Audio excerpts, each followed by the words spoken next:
Dude, me and a bunch of my friends, we were driving through the woods, and then this haunted house sign just lit up like a Christmas tree.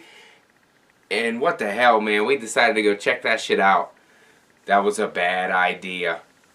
Today, I'm going to be reviewing 2019's Haunt. Let's get into this creepy one.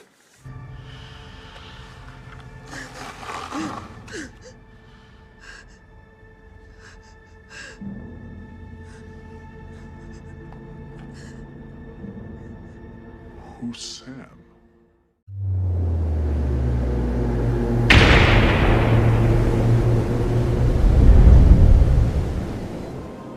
What's up, guys? Welcome back to the channel. If you're new here, this is FACCI'S Horror Movies and More. Be sure to hit that like and definitely hit that subscribe so you can get all this mediocre content coming directly at your face. It's gonna be the best time you ever had, but not really. 2019's Haunt was a surprise to me. I saw the cover for it. I knew nothing about it going into it, to be honest with you. I don't even think I saw a trailer for this movie.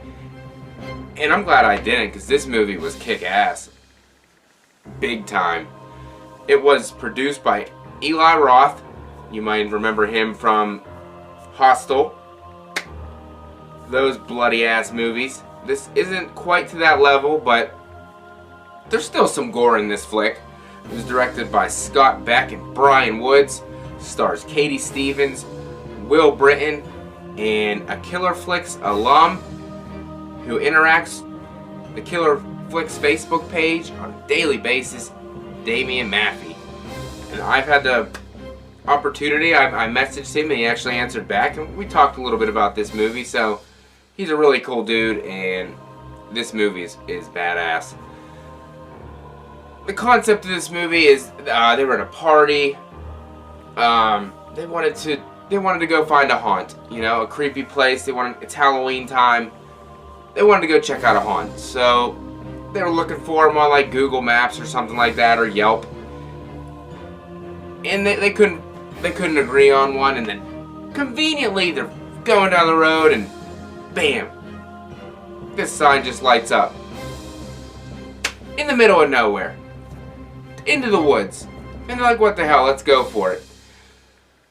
They go there, and it seems like a normal haunt to begin with, but once they get in there, they find out that the people running this haunt aren't there just to scare people. They're there to kill them and make their lives miserable, and that they never come back out of it again. Overall, like I said, the atmosphere in this is great. It kind of feels like Halloween time.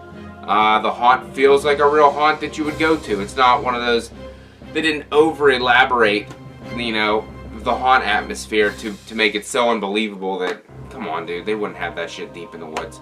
No, this was something that these people put together like one night in an abandoned freaking like warehouse with tacky decorations and yeah, pretty much tacky everything. It's honestly not even scary until the people operating the thing change into who they really are. Character-wise, you know, just a typical group of college kids. I don't even, they're okay. They're not terrible. They're not terrible. They're manageable for what they do in this movie. The main girl is Harper. She's kind of the final girl per se in this movie.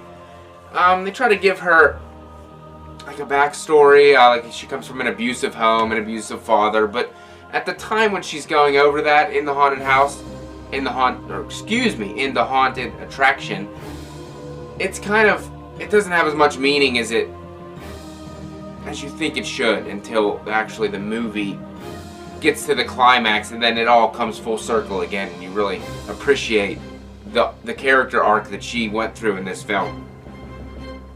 To get into the attraction, you had to sign a waiver, so first off right there, I'm not into that, so I'm not going to sign that waiver.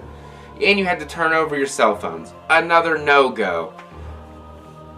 If you're in a place like that you've never been to before, it's creepy as hell, isolated, and you're going to give up your cell phone, your only contact to the outside world, it ain't happening.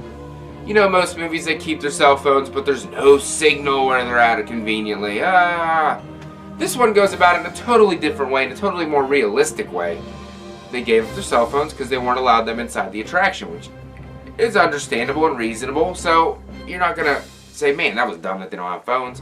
Makes total sense. Forming these, they dragged this one girl out and then they, you know, cattle pronged her face. They thought it was part of the show because whenever he got to her face, these like smoke kind of went up, and you thought, oh, it was part of the show, obviously.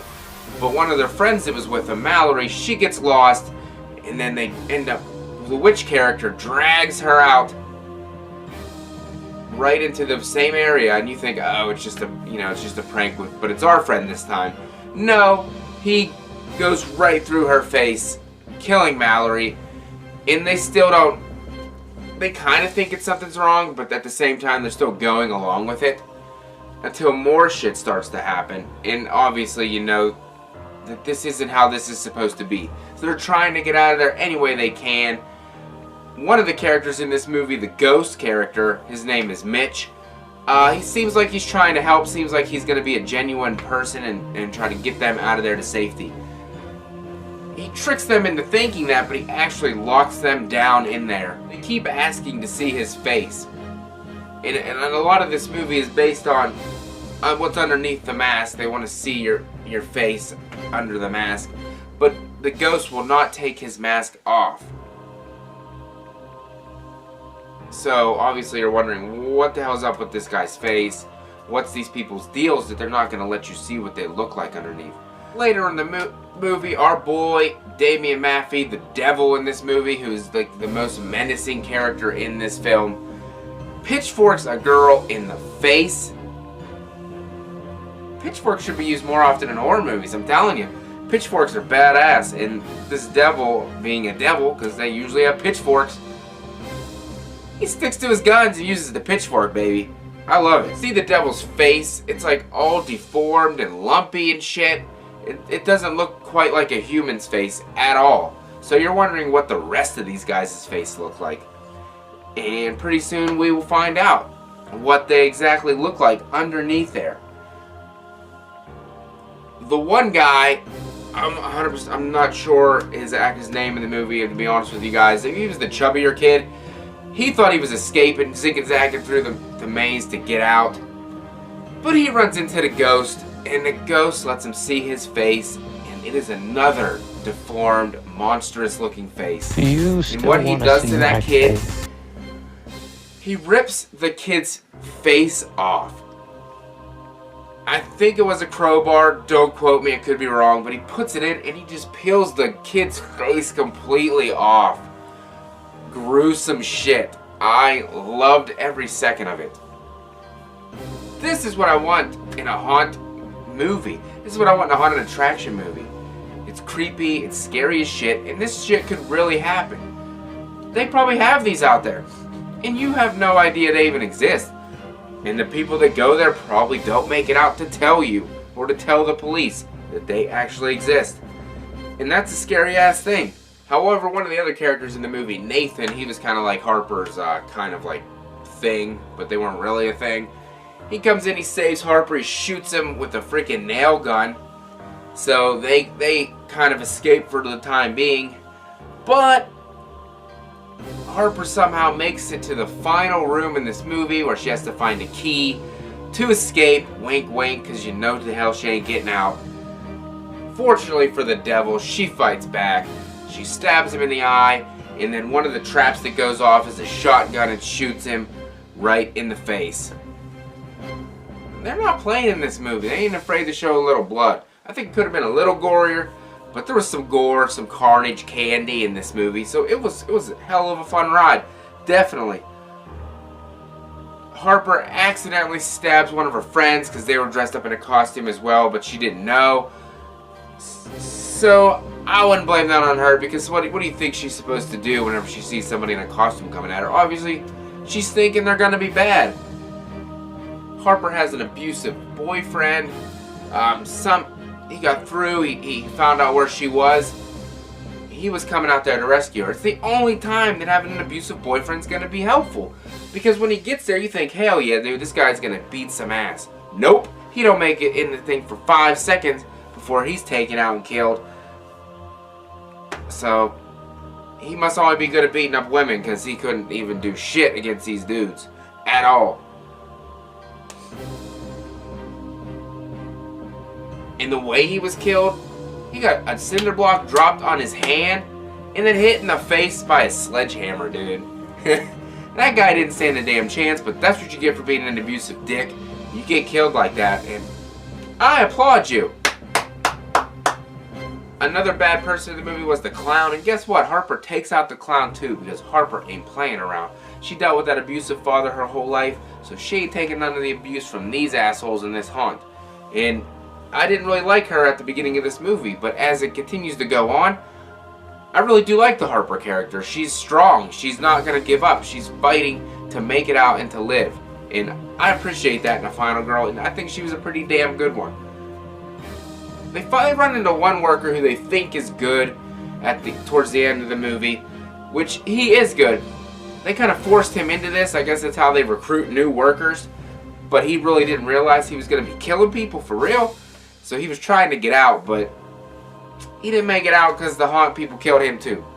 So, you probably should have never gotten into that shit in the first place, my good man.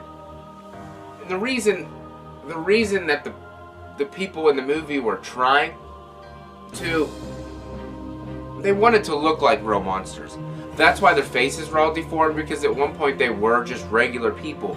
But they wanted to turn themselves not into doing monstrous acts. They wanted to look the part as well. So they were trying to, you know, reconstruct their faces and do stuff to their appearance to make them look like actual monsters. And by golly, they did a damn fine job of looking like monsters. They didn't even need those costumes on because they were scary as shit. I would definitely never go to this haunt in my life. Every character in there was creepy. Every character was scary. Nah. I like Haunted House as much as the next guy, but this one is not for me. Harper and Nathan managed to escape the haunt, and when they get to the hospital, they have to sign waivers. And then Harper notices the waiver that they sign is the exact same, like everything, template format as the one they signed at the haunt. So she knows that something is up. She goes home. The clown tracked her down at her house conveniently. However, Harper wasn't playing games this time. She put some kind of sticky film on the bottom of the floor when the clown walked in, so he got stuck to it, and Harper was ready there with the freaking shotgun. Woo, she trapped that son of a bitch. She got him stuck and boom! Blows him up right there, and that's the end of the movie. Done.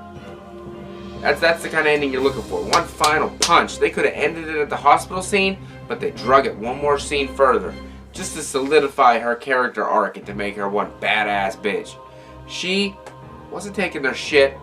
She wanted it to be over. She didn't want to live in fear. She had to deal with that shit with her father, her abusive father. So she took that clown out to finish the job and killed everyone that worked at that haunt. So it will never open up again and harm anybody else. Damn, so that was a fun ass ride. Definitely. I definitely highly recommend this movie. It's perfect for this time of year.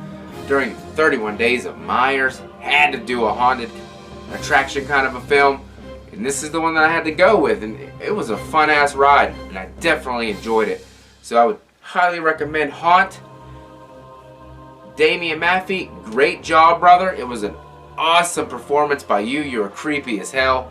Along with the rest of your creepy haunt crew. Honestly, out of 5, when I first watched it at the beginning, I give it a 2.5 out of 5. But I let it soak in a little bit more. Went back for a rewatch. I bumped that shit up to a 3.5 out of 5. I think it was that good of a haunt movie. I know it was the craze there for a while, but this is like one of the cream of the crops, my friends. So that's all I got to say on Haunt. Love talking about this movie. Go check it out. If you have seen it, leave your thoughts in the comments below. And damn, if you like all this mediocre content, and you like all this mediocre backdrop, keep checking out my channel because I'm going to keep it coming for you guys on the 31 Days of Myers and beyond. I got a lot of cool stuff coming up on the channel. So keep your eyes out, my friends. And if you see a sign on the side of the road, don't go to that haunt because you have no idea what's in store for you. Have a scary day.